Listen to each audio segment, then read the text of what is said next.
Welcome to my YouTube channel Shiv academy. तो बच्चों, आज हम class 9th mathematics 2 first chapter basic concept in geometry और प्रैक्टिस सेट 1.2 का question number 5th and 6th करेंगे। जैसा कि आप स्क्रीन पे देख रहे हैं, क्वेश्चन नंबर 1 to 4 मैंने ऑलरेडी सॉल्व कर दिया है। तो आप लोग से रिक्वेस्ट है, प्लीज़ उस वीडियो को देख लीजिए और वहाँ से अपना बेसिक कॉन्सेप्ट क्लियर कर लीजिए। फिर जाके 5th और 6th क्वेश्चन पूरी गारंटी के साथ समझ में आएगा, इतना मैं बोलता हूँ। ठीक है, तो चलो हम मैं वीडियो को शुरू करने से पहले मैं उन बच्चों को बेस्ट ऑफ लक बोलना चाहूँगा जो 10th में हैं। तुम्हारे भाई बहन जो भी होंगे उनको मेरी तरफ से बेस्ट विशेष है। आज 10th का रिजल्ट है, ठीक है, तो उनको मेरी तरफ से बेस्ट ऑफ लक। तो चलो बिना वक्त गवाए हम अपने इस वीडियो लेक्चर्स को चालू करते हैं। तो बच्चों देखिए, ये रहा क्वेश्चन नंबर 5th। ठीक है, ये 5th और 6th सॉल्व करने के बाद ये प्रैक्टिस सेट मेरा डन हो जाएगा। फिर इसके बाद मैं 1.3 लेकर आऊँगा। ठीक है, तो देखिए क्वेश्चन क्या कहता है 5th वाला। Write the answer to the following question with the reference to figure 1.13। इस फिगर यानी ये 1.13 का फिगर है, इसको देखते हुए हमारे जो दिए हुए क्वेश्चन है उसको हमको आंसर बताना है। ठीक है, बहुत ईजी है गाइस, बहुत ज़्यादा ईजी है, कुछ भी नहीं है, बस आपको थोड़ा बहुत मीनिंग याद रखने की ज़रूरत है। तो वैसे भी मैं अपने इस मैथ्स में ट्रिक लेकर आते रहता हूँ, तो आप लोग को बहुत अच्छे से समझेगा। तो चलिए देखते हैं पहला क्वेश्चन क्या है। Write the name of the opposite ray of ray R और पी। अब देखिए ये आर और ये पी है, ठीक है, तो आर और पी का अपोजिट रे क्या होगा, अपोजिट। तो देखिए एक ऐसा बनेगा, आर एस बनेगा और आर टी बनेगा। देखिए ध्यान से मैं आपको एक चीज़ बोलता, देखो ना, आर और पी ये रे है, ये देखो ये रे है, इसका अपोजिट क्या बनेगा, एक ये बनेगा, एक ये बनेगा। हो ये इतना ही नहीं, एक ए भी बनेगा। बात समझ में आ रहा है। पीछे वाला मतलब मैं तो बोलूँ मत लिखना, क्योंकि अपोजिट बोला है, अपोजिट मतलब सामने वाला होता है। तो सामने वाला मतलब ये वाला भी लिख सकते हैं, ऐसा कोई नहीं है, मार्क्स मिलेगा। तो आपका आंसर क्या होगा देखिए यहाँ पर, अभी पहले आप समझ लीजिए। ये रे है आपका आर और पी, इसका अपोजिट क्या होगा, एक होगा आर एस बरोबर, और एक होगा आर टी, आर टी ऐसा होगा। अब अपोजिट इस तरफ वाला भी देखते हैं, आर और पी है, इसका अपोजिट रे क्या होगा, आर और क्यू। बस एकदम इजी है। तो आपको क्या करना है यहाँ पर, बस लिख देना है रे आर एस, मतलब ये आर पी का अपोजिट रे क्या होगा, आर एस और आर टी, और रे आर टी, और यहाँ का आर क्यू, और करके रे आर क्यू। समझा। आर और ये देखो, आर और पी है बरोबर, आर और पी है, ये इसका अपोजिट क्या होगा, आर और एस, फिर इसका अपोजिट क्या होगा, आर और टी। इसी तरीके से आर और पी तो ऑलरेडी है, तो इसका अपोजिट क्या होगा, आर और क्यू। बस ये था फर्स्ट क्वेश्चन। आई होप आपको ये समझ में आया होगा। तो अब नेक्स्ट क्वेश्चन देखते हैं। चलो, right the intersection set of रे P Q R P. P Q, देखो पी क्यू और आर पी, मैं आपको इसके अंदर एकदम बेस्ट ट्रिक देता हूँ। जब कभी इंटरसेक्शन बोला, देखो पी क्यू दिया है और आर पी दिया है, बरोबर है यहाँ तक, ठीक है। अब आपको करना क्या है, देखिए यहाँ पर पी क्यू, ये रहा पी क्यू, और आर पी ये रहा आर पी, बरोबर है। तो आपको इंटरसेक्शन सेट बताना है। इंटरसेक्शन सेट क्या हो सकता है, या तो पी क्यू या तो पी आर। क्यों, पी का रहना बहुत ज़्यादा ज़रूरी है। देखो इसमें ना, जब कभी इंटरसेक्शन बोलेगा ना, तो एक कॉमन निकल कर आएगा ही आएगा आपका, तो उसमें से वो एक ले लेना है। अब चाहे पी क्यू लो या पी आर लो, पी क्यू लो या फिर पी आर लो, कुछ फ़र्क नहीं पड़ता, आंसर आपका सेम होगा।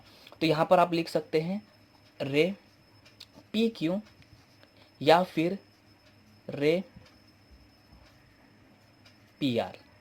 समझा। देखो यहाँ पर भी पी आ रहा है, यहाँ पर भी पी आ रहा है, तो उसको कॉमन ले लेंगे। ये देखो यहाँ पर क्यू बचा और इसका ही आर बचा, मतलब आंसर वही बन रहा है।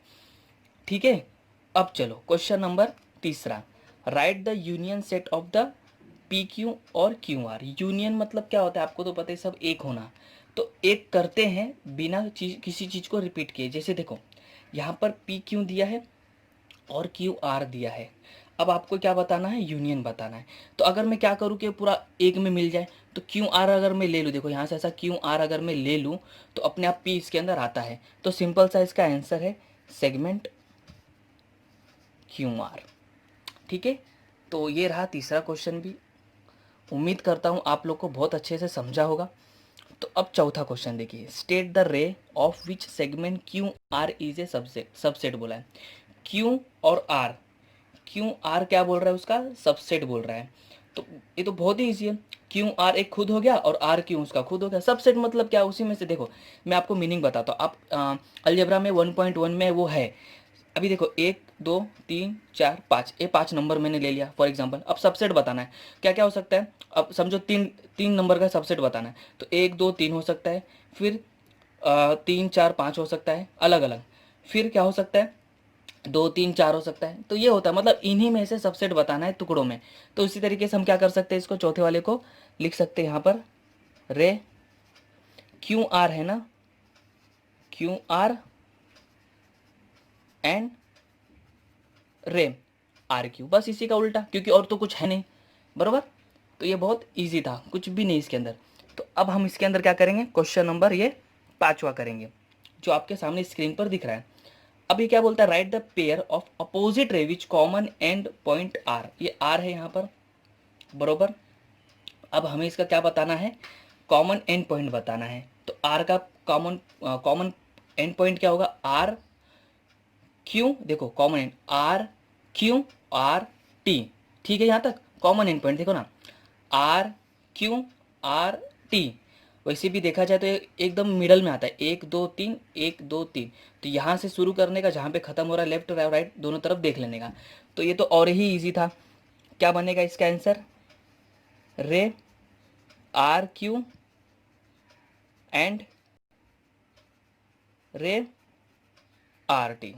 देखो बहुत इजी था, पाँचों का पाँचों क्वेश्चन मैंने अभी करवा दिया है। बचे 2 क्वेश्चन वो नेक्स्ट स्लाइड में लेता हूँ, बट बिफोर दैट मैं उम्मीद करता हूँ कि आपको ये क्वेश्चन नंबर 5 बहुत अच्छे से समझ में आया होगा।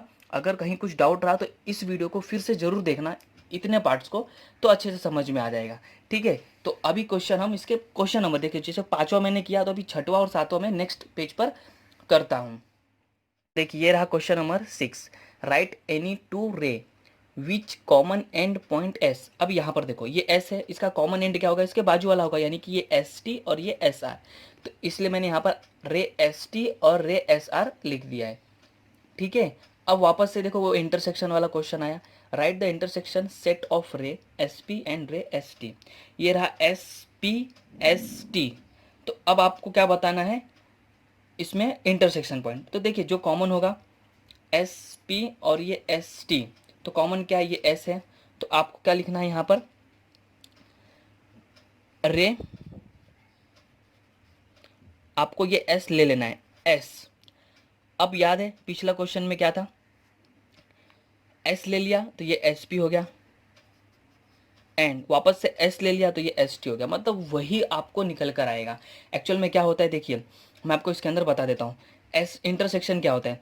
अब ये एस पी, ये एस पी और ये एस टी, तो आपका अगर देखा जाए तो इंटरसेक्शन पॉइंट ही सिर्फ बोल रहा है ना, तो सिर्फ एस आंसर बनेगा आपका। आपके पीछे वाले आंसर में भी आपको ये एस दिया है, बट अगर आप ऐसे भी लिखेंगे तो भी चलेगा, या फिर आप डायरेक्ट लिख सकते हो पॉइंट एस, तो भी आपका आंसर राइट होगा, ठीक है। चाहे आप ये लिखो चाहे आप ये लिखो, आंसर राइट होने वाला है। तो ये रहा मेरा क्वेश्चन नंबर 5। आई होप आपको क्वेश्चन नंबर 5 पूरा का पूरा समझ में आया होगा। कुछ भी डाउट हो तो मुझे कमेंट बॉक्स में ज़रूर पूछना, मैं आपको वहाँ पे रिप्लाई कर दूँगा, ठीक है। तो अब चलते हैं क्वेश्चन नंबर 6, जो कि इतना ईजी है, बहुत ईजी। वो क्वेश्चन नंबर जो 6 है बच्चों, वो क्वेश्चन नंबर 1 2 3 4 5 जितना मैंने अभी सीखा है उनके ऊपर बेस्ड है, बहुत आसान है, बहुत आसान है। तो चलो हम क्वेश्चन नंबर 6 को भी सॉल्व करते हैं। तो बच्चों अब ये रहा, देखो question number 6, answer the following questions with the help of the figure 1.14। वो पहला वाला जो था क्वेश्चन नंबर 5, तो वो 1.13 था। अब आपको टेक्स्ट बुक में कैसा क्वेश्चन दिया है, देखिए यहाँ पर 0 है, -2 -4 और -6, ठीक है। अब यहाँ पर 0 दिया है, 2 4 6, आपको टेक्स्ट बुक में ऐसा क्वेश्चन दिया है। तो अगर आप लॉजिकली देखेंगे तो 0 के बाद जो -2 दिया है, यहाँ पर 0 के बाद जो 2 दिया है, तो इसके बीच में क्या होना चाहिए, -1 2 -3 4 -5 मतलब 1 3 5 और ये 1 3 5 मैंने अपनी तरफ से लिख दिया ताकि कोई कन्फ्यूज़न ना हो, क्योंकि इसी के ऊपर एक क्वेश्चन है। क्वेश्चन नंबर यहाँ पर 1 और 2 तो मैं करा दूंगा, जो तीसरा क्वेश्चन होगा वो इस सब के ऊपर होगा। तो इसलिए मैंने यहाँ पर लॉजिकली लिख दिया कि इनके बीच का नंबर ये होगा। ठीक है, तो अब यहाँ पर अब क्वेश्चन नंबर फर्स्ट और जो सेकेंड है वो बहुत ज़्यादा सिंपल है, बस आपको दिमाग लगाना है। देखो कैसे।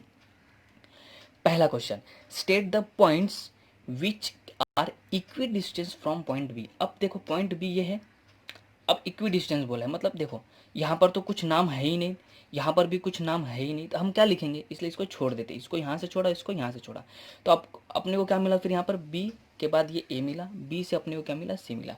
तो आपका आंसर क्या बनता है, point A and point C. ठीक है, अब ये देखो यहाँ पर, अब और भी बन सकता है तो करेंगे।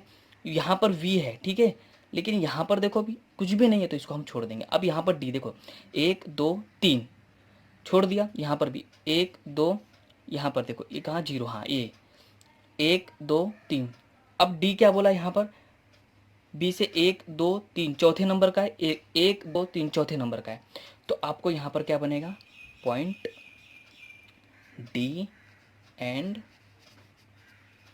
Point Q. ठीक है, आपके पीछे बुक में, टेक्स्ट बुक में आंसर पी दिया है, डी एन पी चलेगा, कोई वो नहीं बात बोल सकते, लेकिन अपने को आंसर देखो इक्वी डिस्टेंस बोला है ना। यहाँ पर देखो, यहाँ पर अगर देखो यहाँ पर बी से था बरोबर, पॉइंट बी, तो मैंने इसको छोड़ा, इसको लिया, यहाँ पर भी एकदम इक्वी डिस्टेंस है, तो यहाँ पर देखो 1 2 3 चौथे नंबर पर ये आ रहा है, तो इसी तरीके से मैं क्या करूँगा, अच्छा बी से लेना है ना, तो 1 2 3 4, हाँ पी आएगा, तो point D and point P चलेगा, कोई बात नहीं। टेक्स्ट बुक में पी दिया था तो मतलब यहाँ पर भी अपना राइट है। मैं ए से गिन रहा था, देखो यहाँ पर ए बी है, 1 2 3 4 बी है ना यहाँ पर, फिर वापस से 1 2 3 4, तो point D and point P, point A and point C. तो आई होप आपको ये क्वेश्चन समझ में आया होगा। तो चलो क्वेश्चन नंबर सेकेंड देखते हैं क्या है। अब बोलता है right a pair of point equi distance from point Q. अब यहाँ पर भी ध्यान देने वाली बात है, देखो क्या है, एकदम सिंपल है ये तो। अब इसका देखो, यहाँ बाजू बाजू में तो दिया है, तो सिंपल से अपने को मिल गया कि पॉइंट क्या है, यहाँ पर इस तरफ से पॉइंट एल हो गया एंड पॉइंट यू हो गया, चलो एक मिल गया। ठीक है, चलो एक मिल गया। अब point L and point A, देखो point L and point U मैं लिखना ही भूल गया। अब आगे देखो क्या बोलता है, अब यहाँ पर देखो एक एक बाजू बाजू में ले लिया, इसके बाजू में भी है, हाँ है, चलो ठीक है। तो यहाँ पर पॉइंट क्या बनेगा, पॉइंट पी ले लेते हैं एंड पॉइंट डी ले लेते हैं। इक्वी डिस्टेंस बोला है ना गाइस, क्या करने का, आजू बाजू के गैप को एकदम मैच करने का, कि इस तरफ से भी 4 लूँ, इस तरफ से भी 4 लूँ, तो दोनों जगह वो चीज़ मिल रहे हैं क्या, ये क्रॉस चेक करने का और बस लिख देने का आंसर। आपको टेक्स्ट बुक में कई क्वेश्चन आने वाला है, अदरवाइज बाहर से आता तो आप दिमाग लगाना पड़ता था, बट ऐसे ही क्वेश्चन आपको देगा क्योंकि आप 9th में हो, तो आपको बाहर से क्वेश्चन वो लोग नहीं देंगे। ठीक है, तो आई होप आपको क्वेश्चन नंबर ये जो 6 का 1 2 है वो समझ में आया होगा। तो क्वेश्चन नंबर जो 3 है वो इतना आसान है कि आप भी बोलेंगे कि ये तो एकदम छोटा सा क्वेश्चन है, बस प्लस और माइनस करना है, बहुत आसान है। तो चलिए क्वेश्चन नंबर अब हम तीसरा देख लेते हैं क्या है उसमें। देखिए बच्चों, ये रहा क्वेश्चन नंबर तीसरा। इतना आसान है, इतना आसान है कि मैं क्या बोलूँ। लेकिन अगर ये जो तीसरा क्वेश्चन आपको जो दिख रहा है बच्चों, ये तब आएगा जब आपको 1.1 का जो क्वेश्चन नंबर 1 2 3 मतलब पूरा 1.1 आएगा, तब जाकर आपको ये क्वेश्चन नंबर 6 का 3 आएगा। क्योंकि पूरा का पूरा 1.1 का पहला क्वेश्चन है ना, सेम टू सेम वैसे ही है। देखो अब आपको यहाँ पर दिया है find U V P C V B U L, D for distance, इन लोगों का डिस्टेंस हमें बताना है। ठीक है, बस आप ध्यान देना। तो मैं सबसे पहले इसको फाइंड आउट करता हूँ, distance of U and V. अब आपको कन्फ्यूज़न रहेगा कि मैं ये वैल्यू कहाँ से लिखा हूँ, ये वैल्यू देखो मैं यहीं से लिखा हूँ। अब यहाँ पर देखिए क्या बोलता है, डिस्टेंस ऑफ यू। अब यू देखो यहाँ पर कितना है, -5 है, और वी कितना है यहाँ पर 5 है। ठीक है, अब चलो मैं आपको दूसरा भी दिखा देता हूँ डिस्टेंस क्या है। पी और सी, पी का देखो यह -2 लिखा हूँ और सी का यहाँ पर मैंने 4 लिखा है, बरोबर है यहाँ तक। उसी तरीके से अब यहाँ पर भी देख लो, वी और बी, v का यहाँ पर देखो 5 लिखा हूँ तो यहाँ पर 5 है, b का यहाँ पर 2 लिखा हूँ तो यहाँ पर भी 2 है, u और l, अब यहाँ पर u -5 है तो मैंने -5 लिखा, और l यहाँ पर -3 है तो मैंने यहाँ पर -3 लिखा। तो आपको ये समझा मैंने वैल्यू कहाँ से लिखा। अब डायरेक्ट मैं सॉल्व करता हूँ, ठीक है। अब देखिए सॉल्व कैसे करना है, मैंने सबके वैल्यू मान लो सबके मैंने वैल्यू लिख ली है। अब इसे सॉल्व कैसे करना है, इस टाइप का क्वेश्चन में हमेशा याद रखना उसका आंसर निगेटिव कभी नहीं आता। याद रखना कि अरे डिस्टेंस फाइंड आउट कर रहे, डिस्टेंस निगेटिव कैसे हो सकता है। मान लो आप अपने घर से किसी दुकान पे गए, 1 मिनट 2 मिनट 3 मिनट 4 मिनट जो कुछ भी लगा होगा, नंबर इंक्रीज हो रहा है यानी वो पॉजिटिव होगा ना। बात समझ रहे हो ना, डिस्टेंस कभी निगेटिव नहीं होता, तो कॉमन सेंस से इसका आंसर भी कभी निगेटिव नहीं आएगा। तो इसलिए मैंने एकदम सिंपल ट्रिक लेकर आया है। 1.1 में मैंने बहुत अच्छे से एक्सप्लेन किया, इसलिए आप प्लीज़ वहाँ पर भी इस वीडियो को देख लेना, मैं उसका लिंक डिस्क्रिप्शन में दे दूंगा। फिलहाल के लिए अभी मैं इसको सॉल्व करके बताता हूँ इसे सॉल्व कैसे करना है। देखिए अब मानो देखो यहाँ पर u और v दिया है, दोनों भी दिया है, एक -5 और एक 5 है। तो आपको ट्रिक क्या है पता है, इन दोनों में जो सबसे बड़ा नंबर है यानी +5 उसको माइनस करेंगे, जो छोटा नंबर है उसको -5। देखो बड़े नंबर को मैंने माइनस किया छोटे नंबर से, अब छोटा नंबर तो -5 है, तो एक काम करता हूँ 5 को मैंने एज इट इज़ लिख लिया। अब ये माइनस और ये माइनस हो जाएगा प्लस, तो ये रहा 5, तो आपका बन जाएगा यहाँ पर आंसर 10।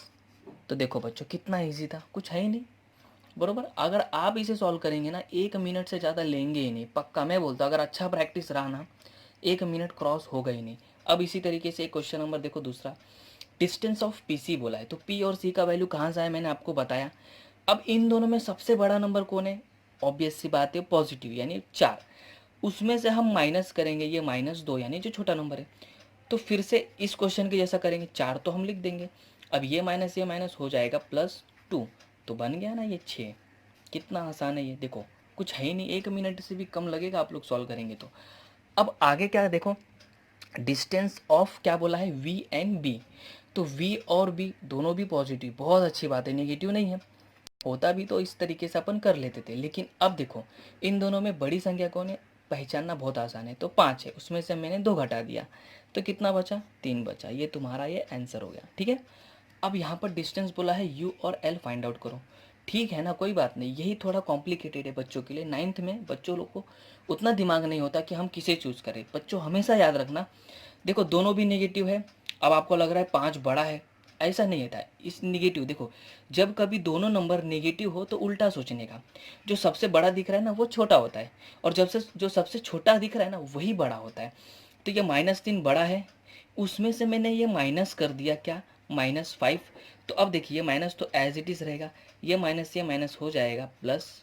अच्छा अब 5 में से 3 घटा तो क्या बचा, 2 बचा। देखो कितना आसान है, कुछ भी नहीं है, कुछ भी नहीं, बहुत आसान है, ठीक है। तो उम्मीद रखता हूँ आप लोग को क्वेश्चन नंबर 5th और 6th बहुत अच्छे से समझ में आया रहेगा।